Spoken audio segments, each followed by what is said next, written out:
তোমাদের ভালোবাসায় আমিও ভালো আছি। অনেক অনেক অনেক দিন পরে আজকে আবার নতুন করে ভিডিও করছি। আসলে ছেলেটা বড় হওয়ার সাথে সাথে এতটাই দুষ্ট হচ্ছে যে ওকে সামলে আমি আর ভিডিও করতে পারছি না।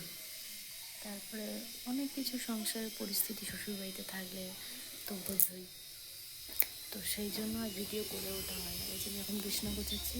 সকালবেলা আজকে এইটা কিনে এনেছি জানো বন্ধুরা, বিছনায় পাতার জন্য। ছেলেটা হিসি টিসি করে তো তো একটা এমনি পাতলা মতো এ পাতা ছিল, ওটা ছিঁড়ে গেছে। দুটো এনে ছিঁড়ে গেছে। এটা বেশ একটু মোটা সোটার মতো আছে, বেশ এটা বেশ ভালো। তো এই এখন সকালবেলা বিছনা গোছাচ্ছে। আর ওকে সকালবেলা রুটি তরকারি করে দিয়েছিলাম, ঠান্ডা পড়েছে বলে। তা বলছে যে ভাত খাবো না, রুটি ফুটি কিছু করে দিও। তো রুটি ফুলকপি আলুর তরকারি করে দিয়েছি, নিয়ে গেছে। আমি সকালে বিছনা টিছনা গোছাচ্ছি, নিজেও একটু চা করবো, খাবো।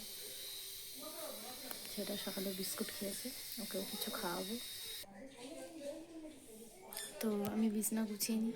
তো ভিডিওটা আবার কাঁদছে, মানে সব সময় ইয়ে। তো যাই হোক, আবার দেখা হবে নেক্সট ভিডিওতে। ভিডিওটা এখানেই শেষ করছি। টাটা, ভালো থেকো।